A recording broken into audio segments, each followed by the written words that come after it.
Good evening, everybody. Am I audible? Yes, sir, you're audible. All right, okay, thank you.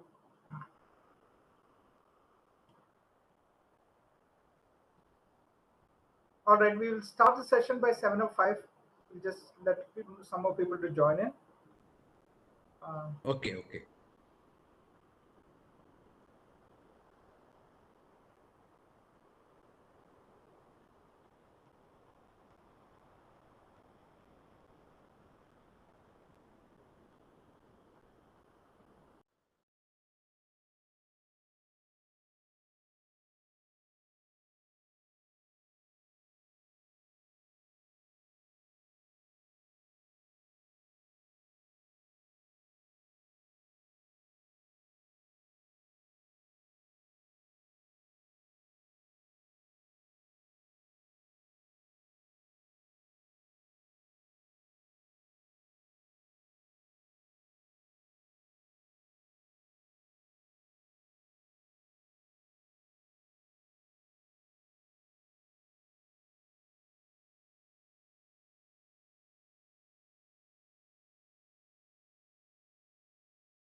Good evening, Sabu sir.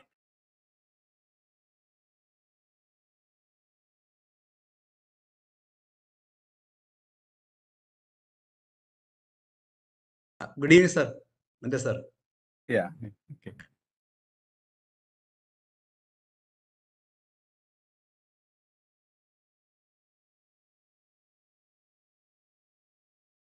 VC has joined.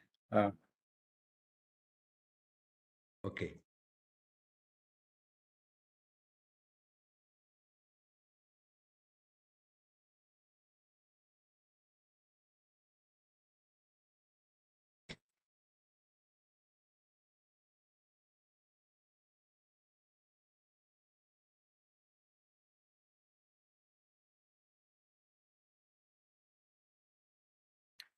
Good evening, sir.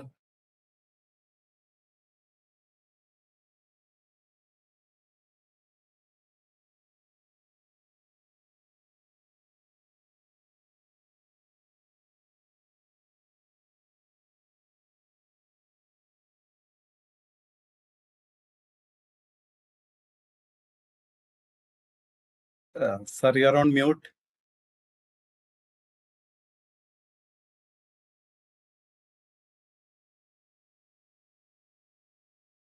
നമുക്ക് തുടങ്ങാമല്ലോ. Yeah, we can start. Okay. All right, okay, I think we'll start. Good evening, everybody. Uh, Thank you.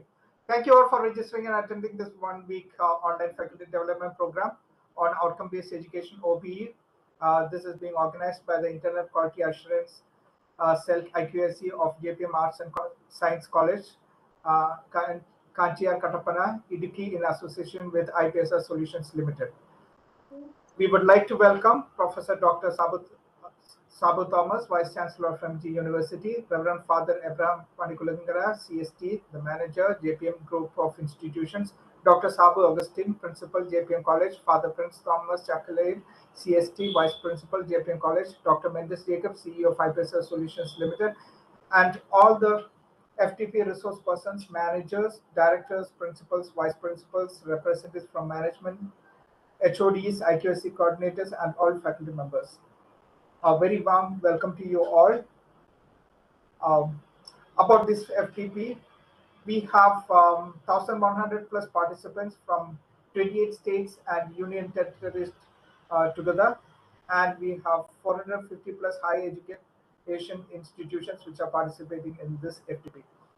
We do have also the YouTube live streaming simultaneously going on, the links of which I will put later on, and I will give it to you in the chat shortly after the announcements. This will be a 1-week program, this FTP, with live sessions in the timing of 7 p.m. to 9 p.m. We do expect you to attend all the 5 days. Now, all the participants who have paid the processing fee will receive the LMS access, the recording video for all the days, and along with that participation certificate. And if any of you are yet to make the payment, please make the payment of amount rupees 200 to JPM College to the account details. I will put it on in the chat shortly. LMS has hands-on activities that are to be completed along with this FTP. My name is �𝐧𝐿𝐺𝐿. I'm the Global Relations Manager for IPSR Solutions Limited. I'll be the event moderator for this FTP. Now, moving on to the introductions, JPM Arts and Science College. JPM Arts and Science College, 𝐒𝐲𝐢𝐧𝐞 was established in the year 2008. John Memorial College is the result of a dream of a group of fathers of St. Joseph's province of CST, Fathers Alva Kerala, to provide education to the economically and educationally less advantaged people of the higher ranges of 𝐒𝐳𝐿. At present, JPM Arts and Science College is a NAC accreditation institution at B++ grade with CGPA 2.85 and 2F recognition by the UGC. The JPM campus consists of JPM Arts and Science College and John Paul Memorial B.Ed College. JPM has maintained excellent results in university examination from the time of its very beginning. In order to enhance the quality of the teaching and learning process, the college regularly conducts national seminars, add-on courses, campus placements, department-wise and intercollegiate fairs, industrial visits, training programs, etc. Now, moving on to IPSR. IPSR is led by a team of academicians and entrepreneurs. IPSR is a public limited IT company with 23 plus years of expertise in software product development, training services, placement services, and web-based services. During the last 2 decades, IPSR has worked with over 500 academic organizations, including government universities, autonomous colleges, technical and non-technical institutions, etc. Our training division conducts faculty development training, seminars, workshops, add-on courses, corporate trainings, job-oriented trainings, etc. In the education, IT and ITES domain, we were the training partner for the Technical Education Quality Improvement Program, TechIP, or a World Bank Assistant project executed in government engineering colleges by the Indian Ministry of HRD. We are the world's leading Red Hat training and certification partner with 37 national and international awards and for each highest number of Red Hat professionals in the world.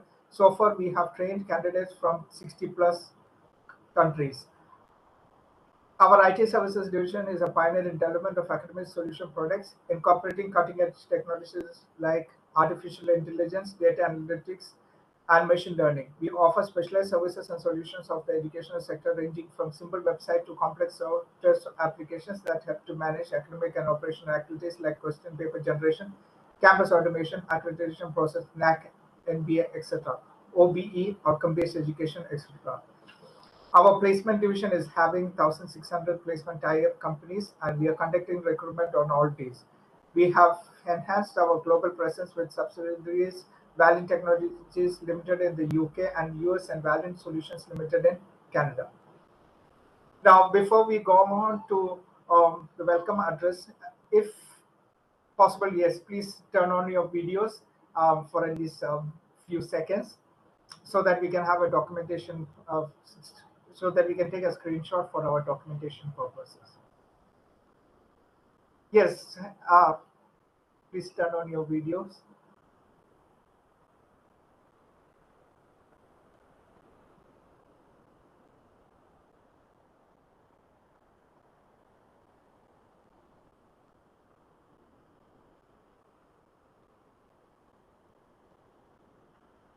All right, just keep your videos turned on. I will move on with the sessions in the meanwhile.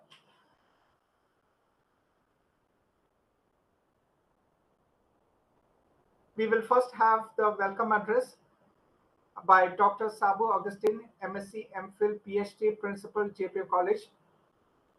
Dr. Sabu Augustine has a total teaching experience of 35 years. He's published papers in both national and international journals. He's presented papers in international conferences, question paper setter for, he's also a question paper setter for various universities. He's a former vice principal at Marine College, Kuttakanam, Autonomous, and HOD in mathematics for 27 years. He has also served as controller of examination and board of studies chairman at Marine. Over to you, Dr. Sabu Augustine. Thank you. Am I audible? Yes, you are audible. Okay, thank you. Good evening, everyone. Honorable Vice Chancellor of Mahatma Gandhi University, Professor Dr. Sabu Thomas, Beloved Manager of JPM Education Institutions, Reverend Father Abraham Panikodangara CST, Dr. Mendes Jacob, Director of MCA Program, Marine College, Kuttakanam Autonomous, and CEO of IPSR Solutions, Reverend Father Prince Thomas, the Vice Principal, JPM Arts and Science College, respected dignitaries, and dear faculty colleagues. In this fast and evolving world, it is important for us as teachers, educators, and researchers to constantly redefine our competencies to shape future generations. As we know, with the introduction of NEP, outcome-based education, OBE, has significant importance in the present educational scenario.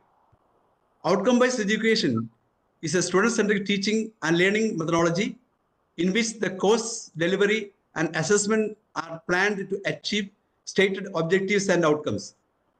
OBE is an educational delivery model that focuses on mapping, measuring, and achieving predetermined educational goals to help students learn, develop, and nurture skills that would help them grow in their professional as well as personal life. The biggest obstacle to designing an OBE curriculum is a lack of expertise in this area. This 7 days national level online FDP on OBE, organized by 𝐒𝐘𝐢𝐃 College, 𝐾𝐬𝐺𝐵 in association with IPSR Solutions, is a platform for us to share, network, and understand to deliver our roles to implement OBE.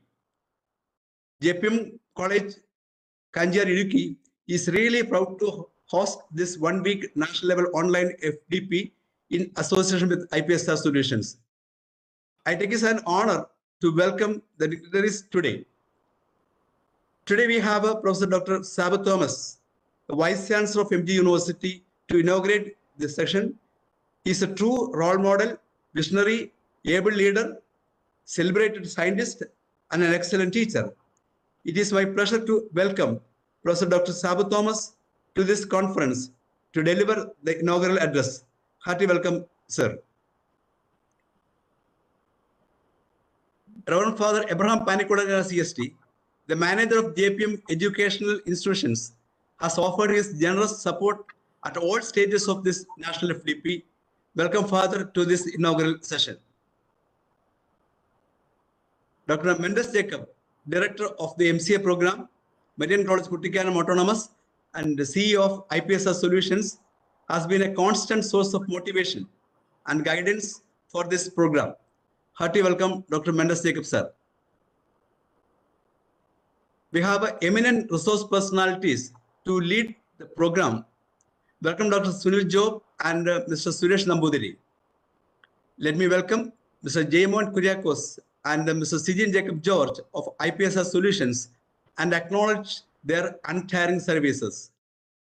I welcome the Vice Principal of JPM College, Reverend Father Prince Thomas CST, to this function. Also, I thank Ms. Priya K, IQAC Coordinator, for all her efforts.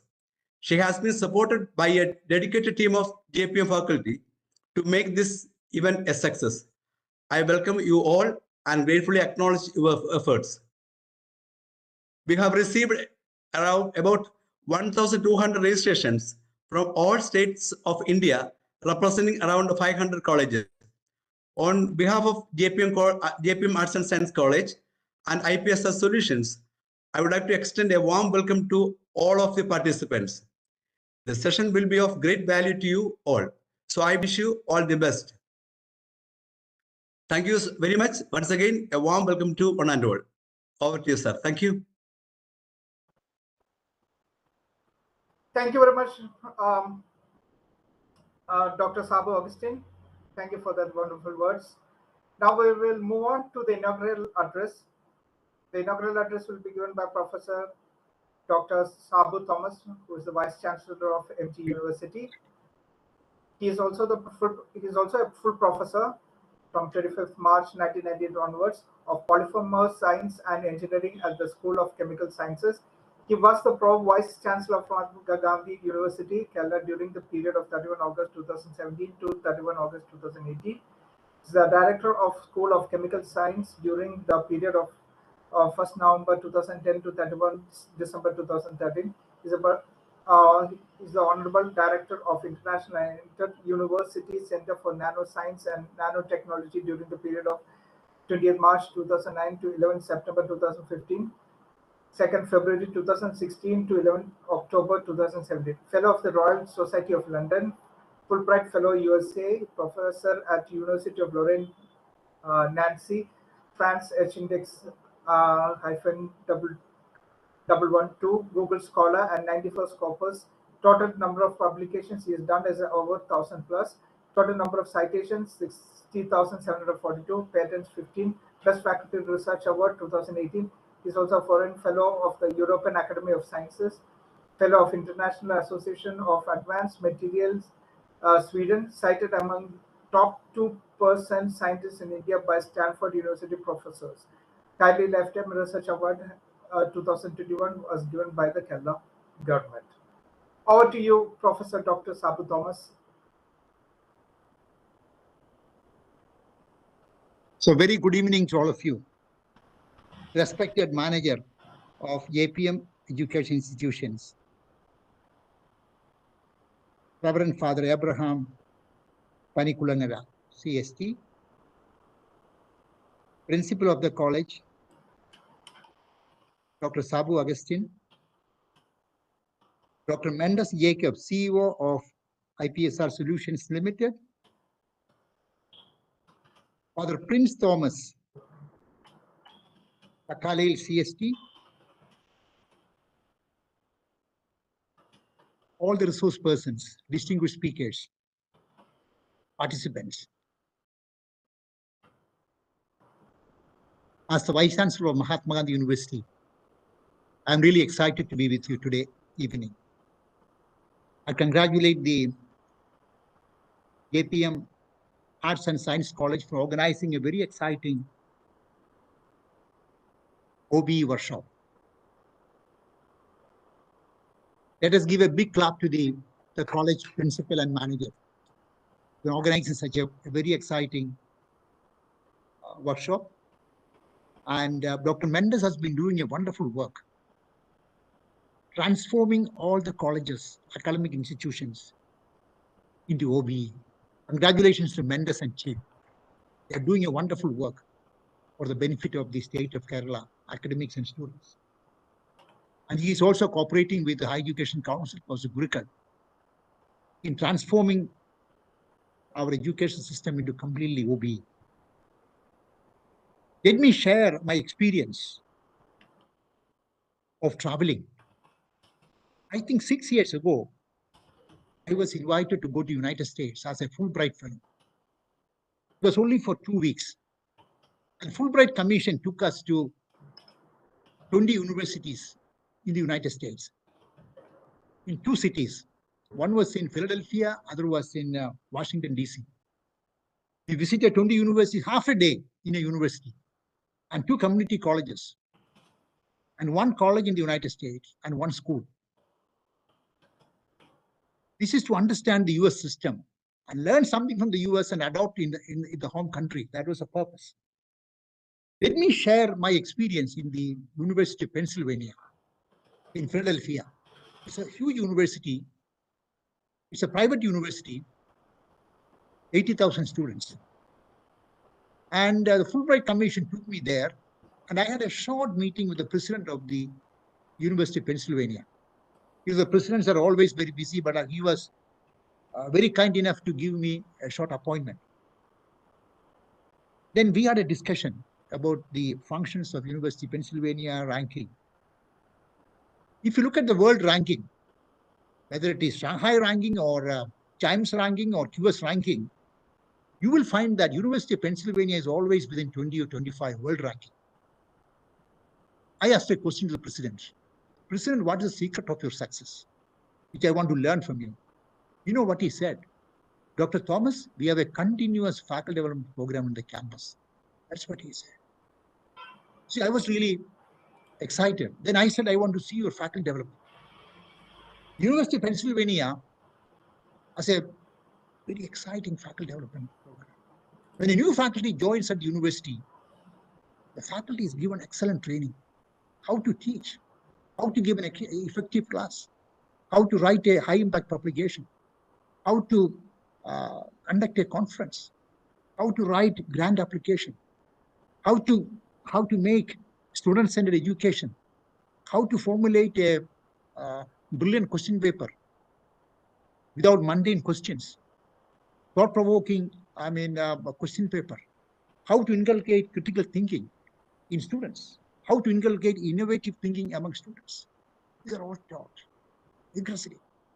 And they give a lot of tips for the faculty members to join the program. And he said, our faculties are really brilliant. And you know, in the United States, if you go, when you join the United States as a faculty member, you have to work extremely hard. Otherwise, they will terminate your service after 4 years or 5 years. The so-called, contract appointment. They call tenure track. And I really want this system to be implemented in our country. We need to have a very active faculty development program. So I'm happy that JPM College is organizing such a beautiful workshop. And dear colleagues, friends, we all have to transform education system into OBE. That's what NEP says. We should know that our curriculum should be transformed into NEP. And we should really know what our students are expected to know. And we should understand what our students are able to do.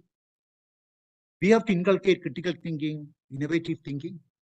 So all curriculum should be transformed into OBE. I'm sure Mendes and team will teach you how to make OBE-based curriculum. Dear friends, when you formulate a curriculum, you have to have views of all the stakeholders. People from industry, outstanding people from academia, alumni, all the people should be involved. I remember, a few months back, I had a call from Jadavpur University. When Jadavpur University went inactive, they went to the chemistry department and they asked a question to the chemistry department. How did you formulate your curriculum? Can I have the feedback from the industry people, stakeholders? And they failed to show. They were not having such a brainstorming discussion meeting. So we have to really transform our curriculum into completely OBE. We have to transform our evaluation system into completely OBE. We have to adopt principles of OBE in research, in extension, in consultancy, everywhere. Everything should be outcome-based. Suppose if you give a course on, nanoparticle synthesis, I give a course on nanoparticle synthesis. I give a course on nanofabrication or polymer rheology. When you give a course to students, at the end of the course, you should be sure that the students acquire the required skills. This has to be tested during your lecturing time. I always tell my faculty members, if you teach 1 hour, 45 minutes you talk, and 15 minutes you interact with them. You encourage them to ask questions. You encourage them to network, collaborate. That is the way we have to teach students. I'm sure Mendes and team will enrich our faculty members and transform our education system into completely OBE. And I hope that college will take up such measures in the coming years too, coming months too. Please organize series of meetings, symposia, and there should be concerted effort to transform our education system into completely OBE. And Mahatma Gandhi University will be extremely happy to cooperate with all the activities of JPM, Arts and Science College. And university is very happy to cooperate with Mendes and team in transforming our education into completely OBE. And with all your permission, I declare that the 1 week national level FDP program on OBE has been inaugurated. And I wish you all the best and good success. Thank you. Thank you, Dr. Sabu. Thank you, sir. Thank you very much. Now we will move on to the felicitation by Reverend Father Abraham Panikulangara, CST. He is the Manager for JPM Group of Institutions. Father Abraham Panikulangara is a member of the Little Flower Congregation of CST Fathers. He served as a member of the administration team of the province 3 times. He's oriented and given information to the priests as well as for students as a rector for 6 years. Worked as a director of Social Welfare Technical School, the founder of Task Chancellor Trust is as an NGO which works for the welfare of senior citizens and involves serious social issues. The founding director of Palliative Care, which gives services to bedridden patients at their home. Now works as the manager of JPM Educational Institutions. Over to you, Father.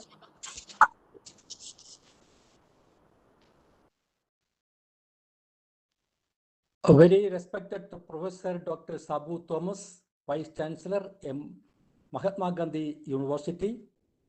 A respected Dr. Sabu Augustine, Principal, JPM Arts and Science College, Kattappana. Respected Dr. Mendes 𝐿𝐺𝐵, CEO of IPSR Solutions Limited. Reverend Father Prince, Vice Principal, JPM College. Dear professors, deans, HODs, and all participants, I am very happy to be here in the inaugural ceremony of this National Online Faculty Development Program on outcome-based education in association with IPSR. First of all, I appreciate and congratulate Dr. Mendes 𝐺𝐵 and his team of IPSR for your wonderful and relevant services you offer in the educational scenario of India. Also, we, the JPM family, thanks for your association with us. Our profession is teaching. Naturally, we have the basic qualifications and professional skills, but it is our duty and responsibility to update the knowledge and learn more new techniques to impart our acquired knowledge to the new generation. I hope this course helps you to update and know more about the new development of Indian educational system. I appreciate and express my gratitude to all of you for your presence and your great interest in to updating your professional skill. I also have a word of special appreciation and thanks to our principal, Dr. Sabu Augustine, who took the initiative to organize this course. Thank you, sir. I wish all the best to all of you who participate this course and imploring God's blessings I remain. Thank you. Thank you very much, Father. Now we will have Dr. 𝐿 to give us an overview of the FDP and details of the mode of delivery of the FDP. Dr. 𝐿 is an academician and an entrepreneur with 30+ years of experience and is the former director of School of Applicable Mathematics at University. He is the professor and director of the MCA program at Marine College, Kutikana Autonomous. He is also the CEO of iPresa Solutions Limited, an IT company supporting higher education institution in the implementation of outcome-based education (OBE) and innovative teaching, learning and assessment strategies. Over to you, sir. Thank you, Sijin. Am I audible? Yes, you are audible. Thank you. Most respected Vice Chancellor of MG University, Dr. Sabu Thomas, Reverend Father Manager, 𝐍𝐴𝐏𝐌 College, Lamparkada, Idukki District. Most respected Principal, Dr. Sabu Augustine, Reverend Father Prince, the Vice Principal of 𝐍𝐴𝐏𝐌 College, the IQC coordinators, esteemed participants from all over India. Good evening to all. Thank you all for joining this faculty development program on outcome-based education. We are getting a very good response for all our programs. Actually, we used to conduct at least minimum one faculty development program every month in outcome-based education. And we are getting very good response and cooperation from all the faculty members of different education institutions throughout India. As everybody knows, outcome-based education is a paradigm shift from teaching to learning. So this program, this 5 days FDP, we have designed in such a way that more learning is happening rather than teaching. We do have live sections, around 2 hours live sections every day. In addition to that, we provide a learning management system to all the participants who have registered in the portal. And through this learning management system, there are a lot of activities, a lot of tasks are there. All the recorded videos are uploaded in the LMS, so that if in spite of your busy schedule, if you could not attend any of the live sessions, you can attend all these sections. You will get all the recorded sections there in the learning management system.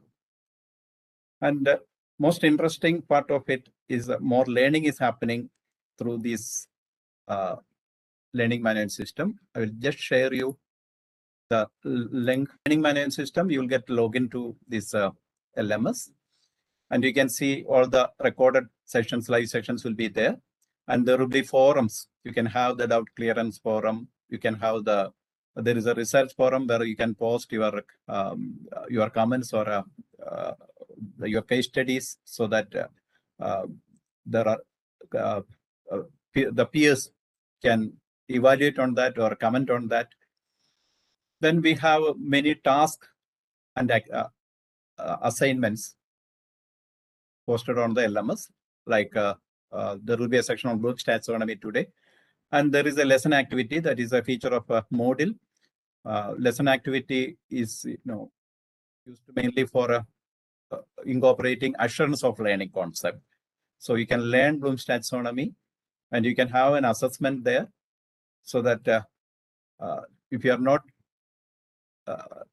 familiar with all these things, the detailed instructions will be given during the sessions.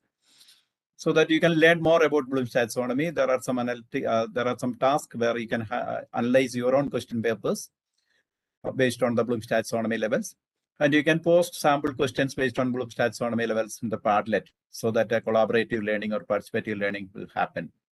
This is another tool we use for a collaborative learning. And you can see the questions already posted by other faculty members for all our faculty development programs. Then we have another activity that is a workshop activity. Again, that is a feature of the learning management system or a feature of Moodle, where peer evaluation is possible. So you will learn about the design of course outcomes.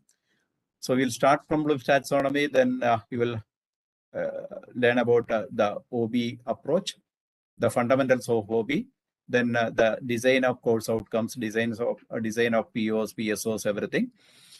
Then you can upload your course outcomes into the LMS so that the other faculty members, your peers, can evaluate that. So here also more learning will happen. Again, there is another Padlet where you can post your course outcomes there so that we can also comment on it. Probably if we get time, we will discuss about the course outcomes submitted by you. Similarly, we have sessions from industry people also, and a lot of reference materials are available there. You can see a lot of reference material, and most of these reference material are sessions conducted in the previous FDPs. The sections are conducted by different resource persons, eminent resource persons. All those videos are uploaded there. And there are other useful education tools available. So all these reference materials are available in the learning management system. So this is the way the FDP will progress from day one. And in case if you are not able to attend any of the sessions, don't worry about it. The recorded videos are uploaded there in the learning management system. You can be an expert on OBE after completing this faculty development program. So this is the flow of this program. Today we will start with the session Bloom's taxonomy by Dr. Sunil Job immediately. So I'm not taking your time. We will pass on to the next session. So thank you all once again. I express our sincere gratitude and thanks to the manager, principal, and the faculty members of 𝐺𝐵N College for organizing this wonderful event. And also to all the participants who have joined late night today after your work in your institutions. Thank you all, and we are expecting a lot of learning and interactions in the coming days. Thank you. Thank you very much, sir. Thank you for those words. Now we will have the word of thanks by Father Prince Thomas Chakalale, CST, is the Vice Principal of 𝐺𝐵N College. Father Prince Thomas Chakalale, CST, has attained his highest studies in MSc Counseling Psychology from Christ University, Bangalore. Currently, Father is serving as the Vice Principal of 𝐺𝐵N Arts and Science College. Over to you, Father.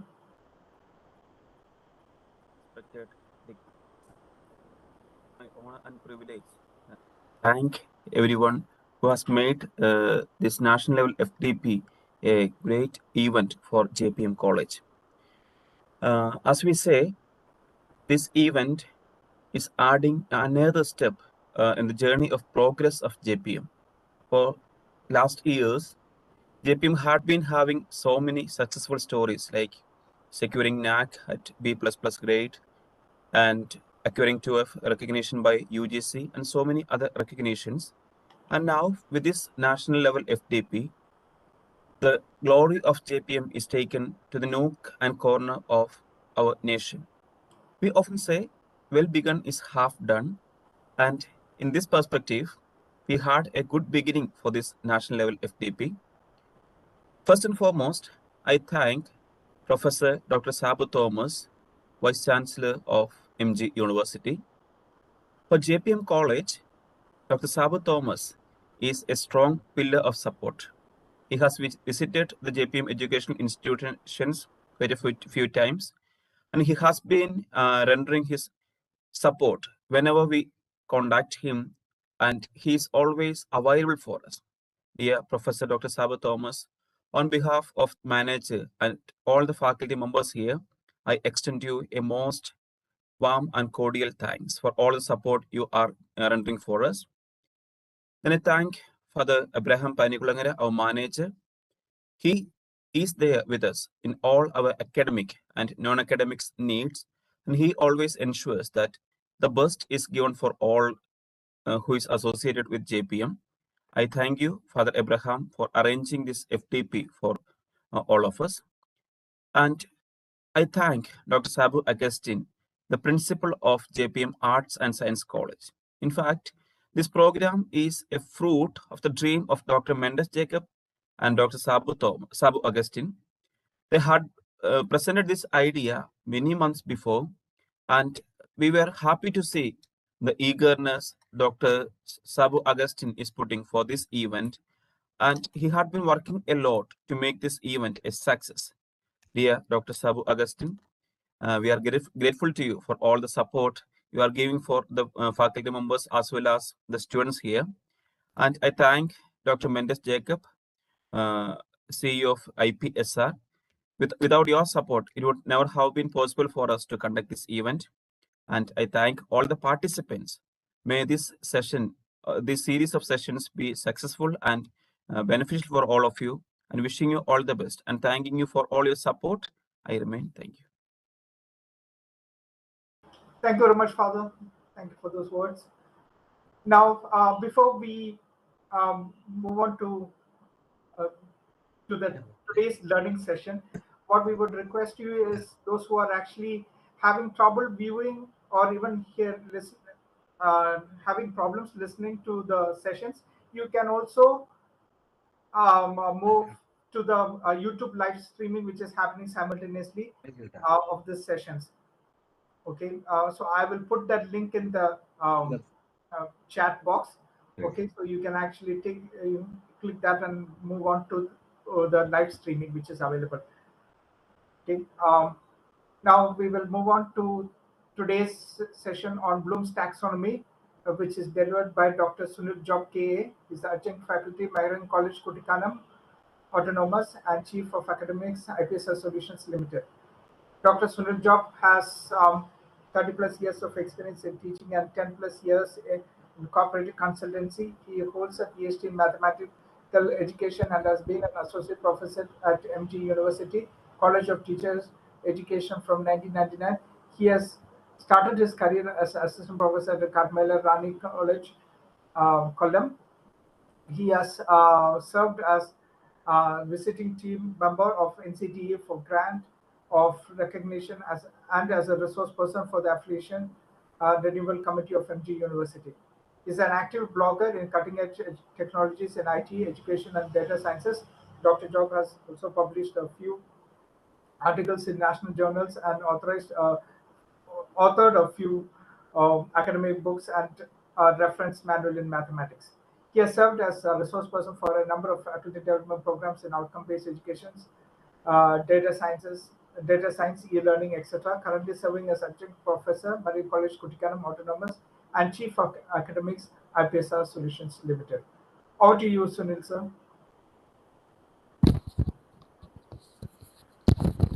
Thank you, Sujin, for the wonderful introduction.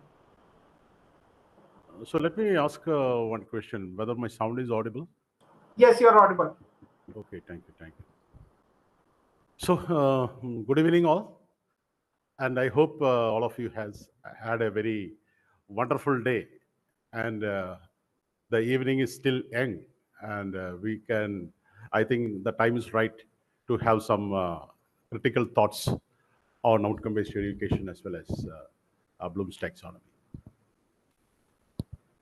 So obviously, you will be knowing that the importance of Bloom's taxonomy for mastering outcome-based education, because the Bloom's taxonomy is to a greater extent a frame of reference or could be considered as a tool for 100% fruitful implementation of outcome-based education. So that is why in most of our sections in outcome-based education will be starting with the Bloom's taxonomy, because if you're just taking a pipeline of the entire process of education, obviously we can just figure it out in 3 segments. The first is obviously the formulation. If you want to have a right formulation of curriculum in the lines of outcome-based education, there also you need a functional knowledge of Bloom's taxonomy. And coming to the next phase, that is the interactive phase, that is the real teaching learning environment. So if you want to show justice to your teaching learning environment, if you want to know the learner, and to because learning is something which is very abstract. So if you want to know the learner, this knowledge of Bloom's taxonomy is mandatory. And coming to the next phase of teaching, obviously, it is the post-active stage. Though I say it's post-active, while teaching also, this evaluation is happening in the form of formative evaluation then and there. So if you want to show justice to evaluation, there also you need the knowledge of Bloom's taxonomy. So that is why I mentioned that the Bloom's taxonomy is that important. If you are in the track of implementation of outcome-based education. So this is the first section for our 1-week faculty development program. So before going into this section, I forgot to register my gratitude and thanks to Professor Sabu Augustine, the principal, the management of JPM College, for giving me an opportunity to be here with you and to share our thoughts in outcome-based education. I am really very happy to be a part of this program. So without much of an introduction, because in our formal section of inauguration, we had some beautiful thoughts shared by the respected Vice Chancellor of Gandhi University, Professor Sabu Thomas, as well as Dr. Mendes. So they have shared some thoughts into the outcome-based education. So I think that the stage is set for the takeoff. So now let us start with the section of Bloom's taxonomy. I've got a few slides to share with you. I think let me share my slides.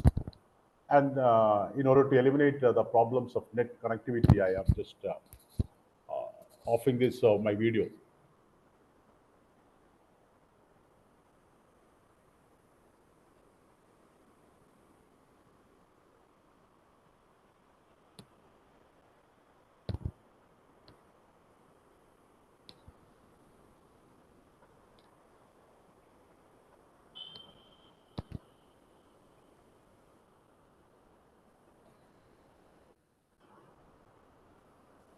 So now also I have 2 questions.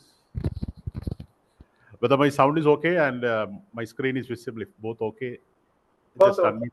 Okay, Yes. okay. So here is our first segment on Bloom's taxonomy. So to say on Bloom's taxonomy, obviously, Bloom's taxonomy give you an architecture or a framework in order to see the learning processes which is happening in the student or in the learner. And obviously, this when you say Bloom and taxonomy, it's a combination of 2 words. Bloom is the Benjamin Bloom is the psychologists who have given this taxonomical classification, and taxonomy is the classification. And what Benjamin Bloom has tried to bring out is he has classified the pathway of learning. I will say the pathway of learning, because learning is something that should progress from the simple and direct experiences to concrete and abstract. And if you take these 2 points, the pathway connecting these simple to complex learning experiences, the Benjamin Bloom has very beautifully classified it into different levels of learning. And that's what we are just going to going to analyze in this segment on Bloom's taxonomy. So obviously, I have just put one slide on learning because we are just detailing on learning process. As I've told that the Benjamin Bloom, what he have tried to do is that he have just tried to classify the road path, the ladder, or I would better say that it's the roadway from simple to complex into the different levels of its complexity. So in order to go into the learning path, it will be better to start with what is learning. And there are a lot of psychological as well as sociological statement that has tried to put what is learning. And what I have tried to bring to your notice is a very, very simple statement regarding learning. You can just read it from the screen which I am sharing it. So learning is a process. That word process needs some that is a special attention, because wherever there is a process, I repeat, wherever there is a process, there should be a product that has evolved out from that process. So learning is a process that leads to change. So learning is a process that brings about some change in the learner. So what is the product? That is the learner with the changed behavior. That is the product. So this will be giving it a little more detail. Learning is a process. Okay, we have already said it. Learning is a process of bringing out some desirable behavioral change in an individual.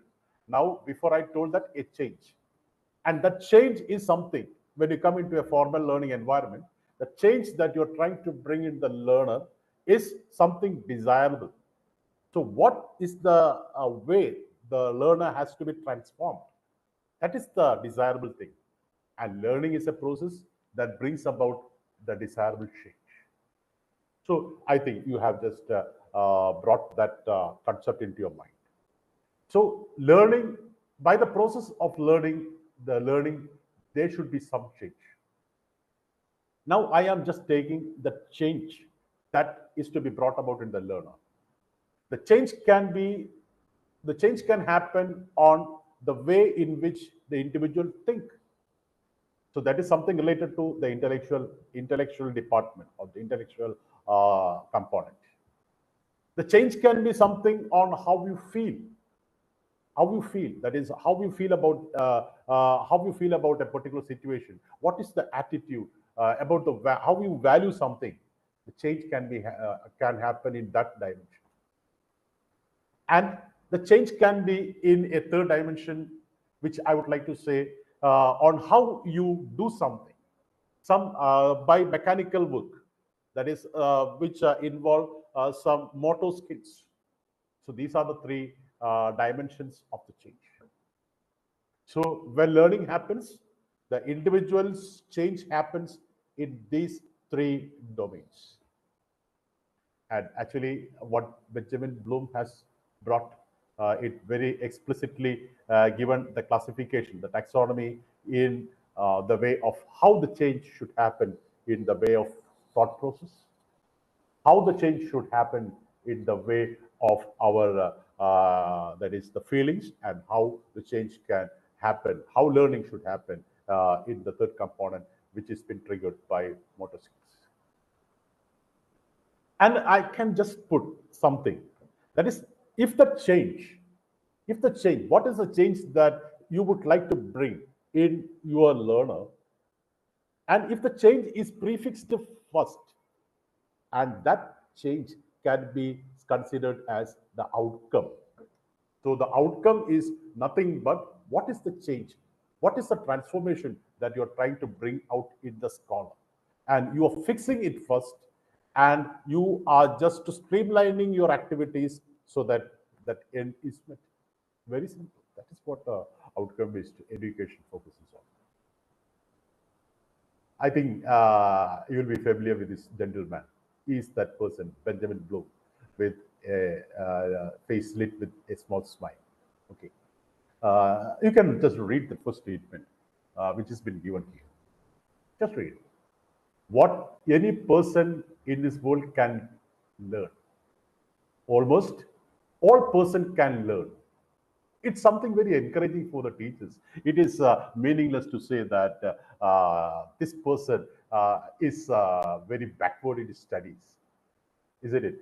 If you are able to provide him the real environment fit for him, he will learn. Okay. So what any person is in this world can learn, almost all person can learn, provided learn if provided with, this is if provided with appropriate prior and current condition of learning.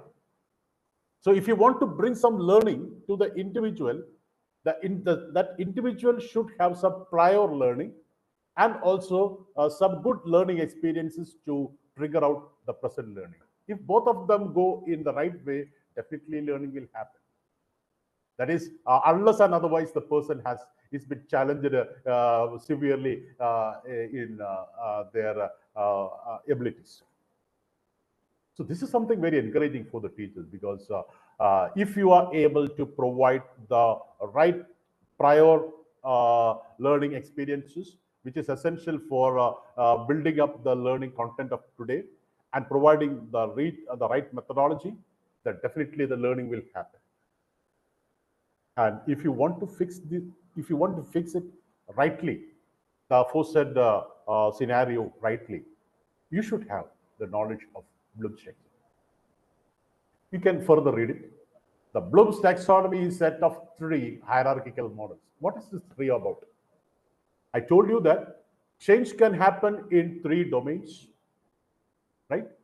The domain which is associated with the thought process, the domain which is associated with the feelings, and the domain which is associated with the physical and motor exercises, or the motor skills, which is essential for doing some activities over the day. So this is the 3 area of change, and the Bloom has given a very beautiful classification on how this learning happens in these 3 levels. And we can call it as that particular level, which is associated with intellectual ability and skill, could be considered as cognitive domain, the thought process. The second, which is associated with feelings, emotions, and attitudes, we can call it as affective domain. And the third one, which is associated with physical and motor skills, we can call it as psychomotor. So these are the 3 domains where the change happens in the individual. And here, out of these 3 components, the cognitive domain could be considered as a principal component, which could be directly connected with the other 2. So here in this segment, we'll be scaling through the cognitive domain in detail. And also, I'll be just going little granular into each of these levels, which is there in the cognitive domain, to make the things better. So this is what is the Bloom's taxonomy. I don't think that this is something new.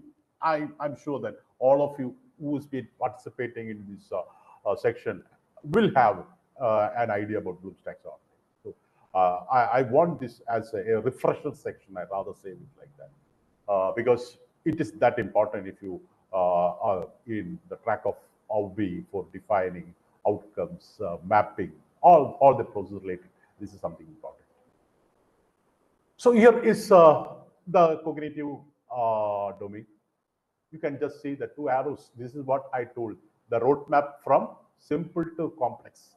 The learning happens from simple to complex, not from complex to simple. The learning will happen from concrete to abstract. So this is the pathway of learning which will happen in an individual. And this roadmap, whether it is simple to concrete, simple and concrete to complex and abstract, the roadmap between them could be categorized into different levels of learning. So the most basic level of learning, according to Benjamin Bloom, what he has categorized is the remembering. And when the person, after completing this level, he will be transformed into understanding, applying, analyzing, evaluating, and creating. This is how the learning will happen. And learning takes place in a continuum from remembering to create. So now let us try to check out what is happening in these different levels. You can just read remembering. The word itself says what should happen in the learner. If I say I remember, that means I have stored something in my memory, right? So remembering is something, a memory level of learning. Just I would like to put it in a little more functional way. Memory, how memory happens. Have you ever thought that how you are connected with the external world? That is, an individual is connected with the external world through 5 senses. You see, you hear, you taste, you touch, like that. The 5 senses are the doorways of the knowledge. So you are hearing me. So what is happening there? That is, I am creating some sound waves. This sound waves is coming and creating vibrations in your ears. And this vibrations is transferred from eardrum to chain of ossicles, Smallinger states, to cochlear, and it goes to the central nervous system, and it gets recorded there as a memory component. You see someone, what is the real process which has been happening? The light which falls on the object will be reflected to the eye. It will enters the eye, go to the retina, goes to this optic nerve, reaches there in the same place, central nervous system, recorded there as it. So all the things that you are, that is, we are experiencing from the outer world first comes and get recorded as the memory. So at that point, that memory level of learning, we may not, I repeat, we may not be able to understand the real meaning of what we have seen or heard or something like that. But the thing is that we try to memorize it, cram it, and reproduce it in the form of subverbal statement regarding what is stored in the memory. That is remembering. So what will happen next? So whatever which is stored in the memory, automatically the perception try to happen. The intellectual process try to bring out the meaning of what you have perceived, what you have stored in the memory. The perception happens. You try to understand. So from rote memorization, the first imprints that comes and stored in your cerebellum, that by the process of intellectual thoughts, that will be transformed into some meaningful bit of information and knowledge. So that is how the concept learning happens, meaningful. And what happens at the next level? So whatever which he has learned from the external world and try to understand the meaning of the facts or the concepts and the principles that he perceived from the external world. It is not good to bury it in himself. It becomes meaningful only when we transfer that knowledge into some appropriate situation to solve that. That level we can call it as applying. So applying is nothing but a transfer of the knowledge that he has gained, that he has understood, into some unfamiliar situation to solve his problem. So that is applying. And what is next? That is analyzing. Analyzing is a higher end application. This time you are transferring your knowledge into some critical situations or a complex situations where you are trying to fix that situation by breaking that situation into different components, applying your knowledge into the different components, trying to find out some associations, and you are fixing the situations like that. That is analyzing. So application and analyzing, I will say that it is a higher end of application. That is, you are applying the knowledge of the different components of the system. Suppose the system got, if an engineering system gets stuck at somewhere or the other, how do we fix it? We will just try to break that system in the functioning of the system into different components, and we will try to apply our knowledge into the different components and see what is the problem that is being affected in that system. That is analyzing. And what is next? It is evaluating. Here you are a judge. Here you are in the position of a judge. If you want to judge something, authentically, definitely you should have the mastery of the particular system on which you are trying to make some judgment, isn't it? Learning the system completely, then only you will be able to pass some remark or evaluation. So for evaluation, for a thorough evaluation, you have to analyze the entire system, and you have to set some criteria on the basis of the on the basis of the criteria. You have to analyze the system as a whole, and then you can pass the remark. So if you are just asking a question, critically evaluate the question is a very big question. You can show justice to the question only if you will be able to know the entire depth, the entire length, breadth, and depth of the particular area that you are trying to critically evaluate. Both pros and cons should be there. That is evaluating. And what next? Creating. Creating is the topmost, because there you are contributing something new, not copying something which is already there. So that is how we create. That is, evaluation is something, a prerequisite for creating, because why I could say that? On evaluating a system, you will be able to understand what is the shortcomings of the particular system. And then you will be trying to go a little ahead. How can I overcome this shortcoming? That will trigger the your creative potentials and to bring something new. Obviously, you will be knowing that if you are doing research, why we are giving very importance to review of literature. Obviously, it is been seen, oh, review of literature, second chapter. Okay, we can just leave it. We can just cut and paste something and write. That is absurdity. The real research happens only if you have a thorough review of literature, because only through the correct review of literature, you will be able to understand what is the present scenario of the area that you are learning, and what is the necessity at what stage that you have to go ahead. So you will be able to sense the necessity only through a thorough review. That will only trigger you to understand the shortcomings. That will create a necessity, and necessity will lead to invention. It is said that necessity is the mother of invention.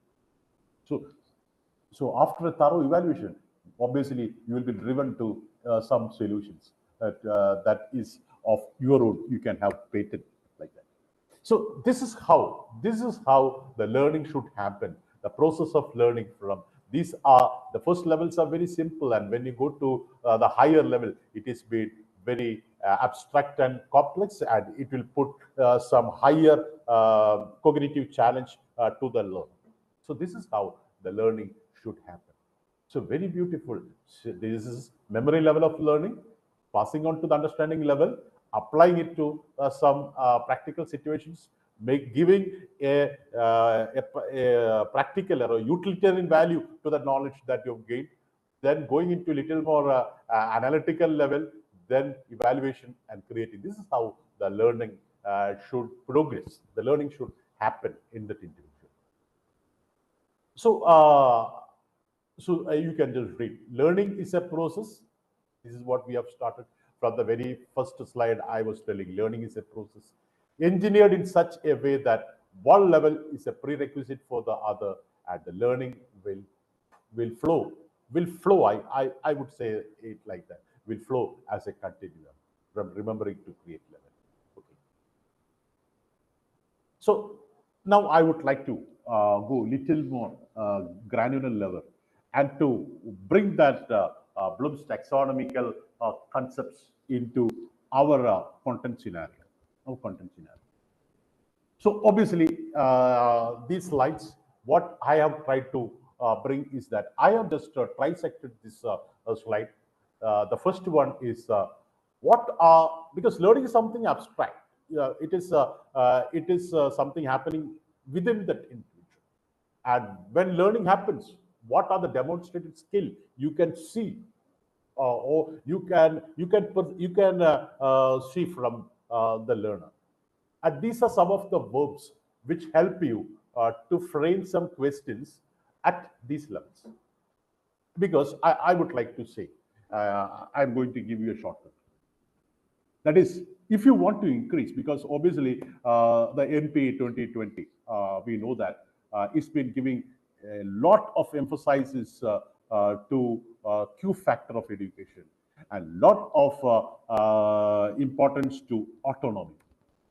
That is, the students are having autonomy. They can select the college, or they can select the course. They can have the same courses from multiple colleges, because ABC, the academic credit bank, when they come into full swing, that is, the student will be getting their degree from multiple courses, multiple colleges, and they can take a few courses from one college and few courses from the other college.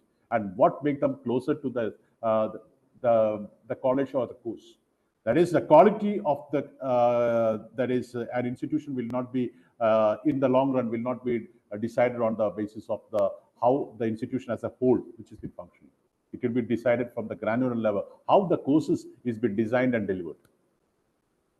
So that is something very important. So if you want to excel at its best in the upcoming years, definitely we have to customize our courses in terms of outcome-based education, and you have to showcase the outcomes correctly, and we have to, because now everything is transparent. There will be a lot of reviews regarding, just like the reviews that we read regarding the different products. There will be a review regarding our courses, how they are benefited in the online platforms. So obviously this is very important. So what I would like to say is that if you want to increase the quality of your institution, the shortcut is to enhance the quality of the assessment system. Because normally what I could say that we are more focused on the basic level of learning. We want to transfer some stuff to the students. They try to by heart it or try to understand it, write that examination. We are not bringing the students to the higher level of realizations of learning. So if you're really bringing them to the higher level, definitely the students will be passing out of the colleges, will be definitely having a higher level of attainments. They can excel in a better way in their life as well as in the career space. And how can we attain that? By enhancing the quality of the examination system. Enhancing the quality means taking the questions to a higher order of application level, analytical level, evaluation level, etc. So that they become more and more cognitively strong to face the challenges of life and the career space. That's what we have, the scholars, what we want the students to become. So that could be done by increasing the quality of the questions. And that is why I have put the action verb here. These are the action verbs help you to frame questions at the remembering level. Okay, so you can just read it.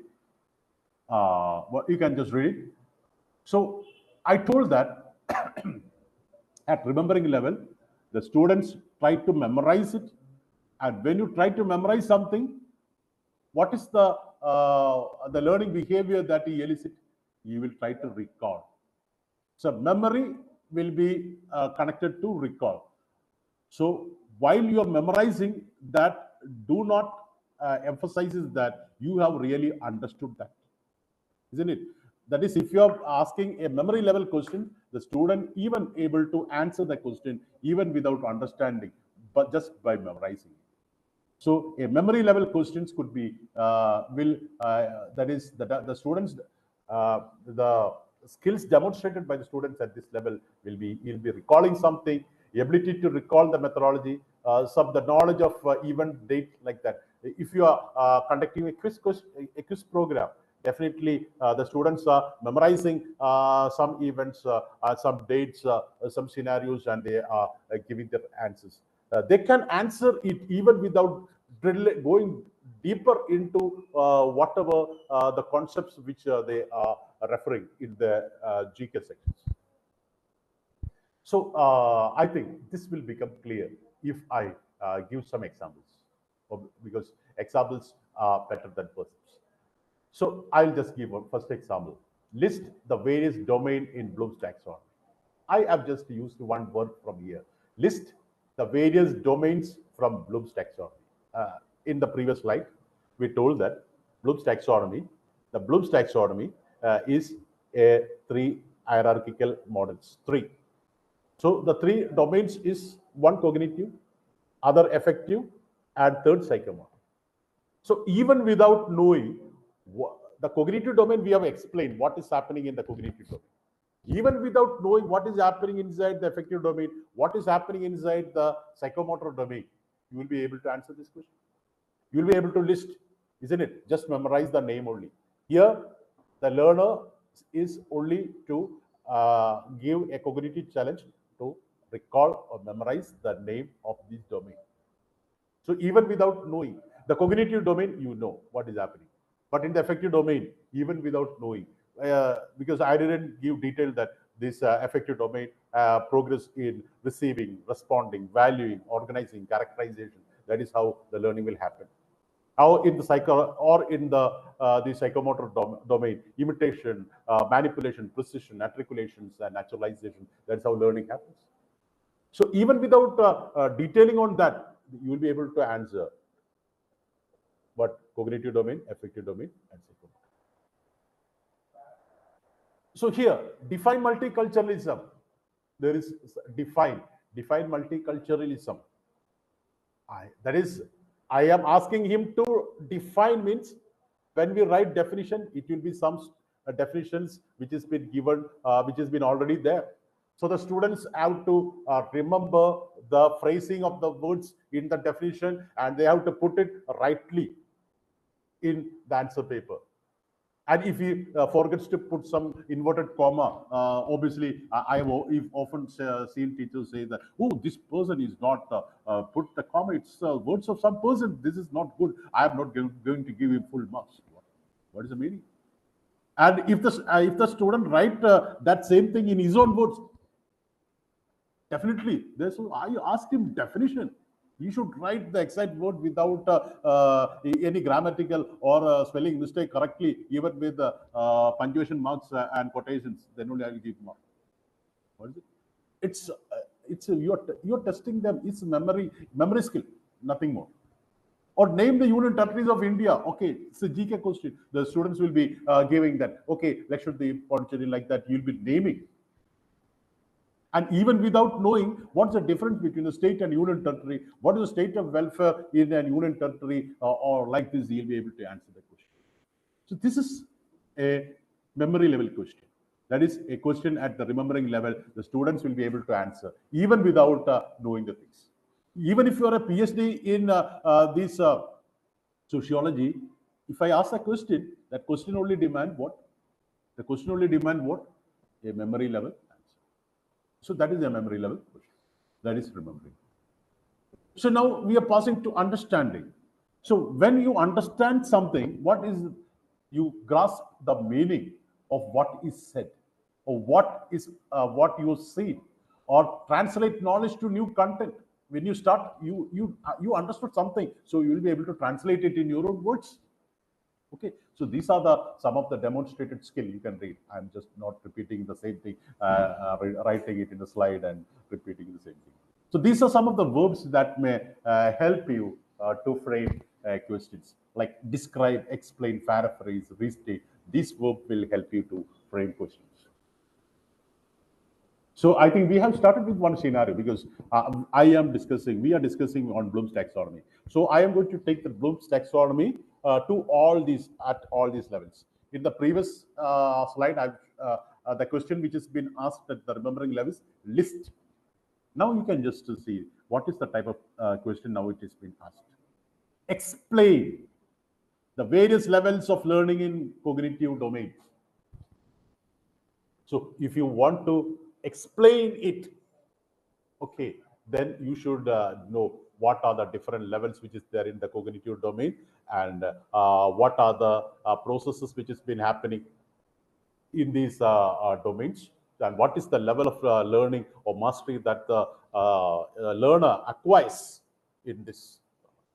So the cognitive domain is something related to thought, and it is the knowledge that nurture the thought, and what are the level of knowledge that happens in this understanding level. So that is what remembering level. No, sorry, understanding level. That is the understood the meaning of what is cognitive level. So if that is at this level, it is at this level, understanding level, the students gain concept, the concept learning. They gain knowledge about the concepts related to any topic that you are dealing with. So that's the real learning that has been happened. They understood the meaning. And what is the next one? Before we told that define. So some person's statement has to be by-hearted and written, because you don't have freedom to change a definition, because it has to be stated in the words of the author. So now you are asking restate multiculturalism in your own words. So that is something higher, because you understood what is multiculturalism and you are writing it in your own words, isn't it? If you are saying that multiculturalism is just like a fruit salad, yeah, definitely, that is a very good answer. Yes, in the evening, especially about 9, thinking of fruit salad, don't go to the fridge and get fruit salad. Okay, just I think. So what does it mean? The student, what is the scenario of the fruit salad? The different fruits is been there in the fruit salad without losing its identity, bound by some cream. Suppose if the Indian culture is like a fruit salad, we have got a different culture which has been bound by the cream of what nationalism. If the students are able to restate in his own words, he can write it in. Then he have understood it. So he says that the multiculturalism is not like a fruit juice, mixed fruit juice. What is happening in a mixed fruit juice? All the fruits the heterogeneity disappears. It becomes a homogeneous compound, isn't it? The heterogeneity, the different fruits is not been existing in its own identity. It get that is beaten to one compound, homogeneous. So if you are able to put something like that, he'll learn. Discuss the privileges of Union Territory of India. It's not only name in GK. We often give priority to GK. So it's only testing the individual with. Now all the knowledge could be got at your fingertip by surfing the net. And now understanding level also happens. You will be familiar with the AI, the AI chatbot. ChatGPT, very beautiful. Now it's free. I think in future it will become a paid service. You can input something that chat will be giving you very beautifully. They will be giving a very beautiful conceptual idea. That is, you can refer to that. So I'm just deviating from this section. So discuss the privileges. So if you want to answer that, you should know what is the difference between the Union Territory or the or its counterpart like state, and what's the difference. You should be able to know that. Now apply. So applying, as I've told that, it is a transfer. So if you want to apply, application is a transfer. Transfer of knowledge that you have gained, that you have understood into some unfamiliar situations, where you are able to solve the problems related to the particular situation, right? So that is the application. So you can see use, method, concept, laws, theories. So these are things you have stuffed your learner mind, and if they are able to use it in a new situation to solve, then application happens. solve problems using the required skills of knowledge. All these things are something that happens in a application. So these are some of the verbs. I'm not reading every verb so one because it will be available in our LMS. Obviously, I'm just trying to put it like that. Don't miss the opportunity of the LMS because we have very beautiful content showcased in the LMS. Because there are OBE manual white paper which has been written by me, the assessment techniques, strategies, a lot of things is there in the LMS. If you are actively involved in the OBE process, definitely that will be something worthwhile. And all the task which has been showcased there is also very wonderful. There are some animated tools which has been created in simple Excel sheets and all. You will really love it. So don't miss the chance. Okay, so action verbs. So this is the three questions which has been traveling along with us in this what we could say that learning ladder, okay, or the learning pathway. So now we have attained this junction application. So the same question in Bloom's taxonomy. First we asked list, then I asked you to explain, and now what did I say? Frame few questions related to each domain in your subject. So what does this mean? I want you to frame questions in your subject. It can be mathematics, it can be physics, it can be English, it can be science or whatever subjects, it can be commerce or management, whatever. So you have to frame questions in your subject by applying your learning of Bloom's taxonomy. So where is the transfer part? The knowledge of Bloom's taxonomy is transferred into your subjects for framing questions at different level. If I ask you to frame 2 questions from understanding level, okay, so you are applying your learning of Bloom's taxonomy, transferring it to your subject, and you're framing question. Got it? So that is the real application. Now, if I say that illustrate few multiculturalistic practices in education system in your education institution, if the learner after teaching about multiculturalism, and if the learner is been able to illustrate, these are some of the practices that is been there in the education system. It's been transferring the knowledge to the situations. So likewise, sequence the unit territories in terms of the patterns of legislature. Likewise, you can just check it out. So what is next one? Analyzing. So analyzing, as I've told that it is a higher end application. It is an higher end of application. And what is happening in analyzing? Analyzing means you are dealing with some complex situations. Now you are going to apply the sum total of your knowledge of about different areas in a complex situation. So you will not be applying the complex situation as a holistic way.